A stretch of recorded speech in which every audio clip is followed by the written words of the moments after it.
L&T finance ఇంటికి వచ్చి finance recovery agent ఇంటికి వచ్చి చాలా దారుణంగా మాట్లాడిండు. చాలా గలీజ్గా వల్గర్గా మాట్లాడిండు వాడు.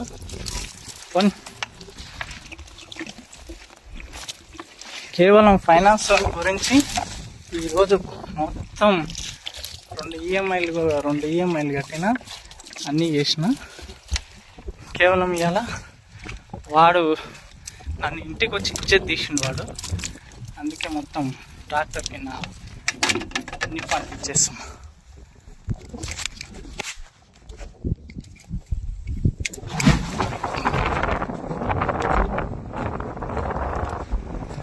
వచ్చి తీసుకొని వెళ్ళిపో. ఎల్ఎన్టీ ఫైనాన్స్ లొకేషన్ కూడా పెడతా. పెట్రోల్ పోసి మొత్తం నిప్పు అంటించి దింగిన, తీసుకొని పో. ఇంటికి వచ్చి టూ మచ్ మాటలు మాట్లాడిన వాడు నన్ను.